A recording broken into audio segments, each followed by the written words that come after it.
ওই যে বুড়িমার কথা মনে আছে, যে আমার নবীর রাস্তায় কাঁটা বিছিয়ে রাখত? মায়ার নবী ফজরের সময় মসজিদে যাবার সময় কাঁটাগুলিকে হাত দিয়ে সরিয়ে সরিয়ে তারপর মসজিদে যেতেন। ওই বুড়িমা রাতের অন্ধকারে রাস্তার মধ্যে কাঁটাগুলোকে পুঁতে পুঁতে রাখতেন। একদিন সর্বপ্রথম যেদিন নবীজি বুঝতে পারেন নাই, সেদিন ওনার পায়ের তলা থেকে 40টার মতো বিষাক্ত কাঁটা তিনি বের করেছিলেন। আল্লাহু আকবার।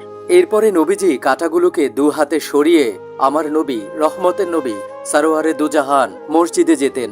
একদিন আমার নবী দেখলেন রাস্তায় কোনো কাঁটা নাই। তিনি জিজ্ঞাসা করলেন, আজ রাস্তায় কোনো কাঁটা নাই কেন? সাথে থাকা লোকজন উত্তর দিল, হুজুর, আপনার রাস্তায় যে বুড়ি কাঁটা বিছিয়ে রাখত, সে অসুস্থ, বিছানায় পড়ে আছে। এই সেই বুড়ির বাড়ি, যেখানে হাজিগণ হজ করতে গেলে এই বাড়িটি দেখতে যান। বুড়ির বাড়ি থেকে সামান্য পরিমাণ দূরে অবস্থিত এই সেই মসজিদ, যে মসজিদে নবীজি রাসূলুল্লাহ সাল্লাল্লাহু আলাইহি ওয়াসাল্লাম নামাজ পড়তেন। সুবহানাল্লাহ।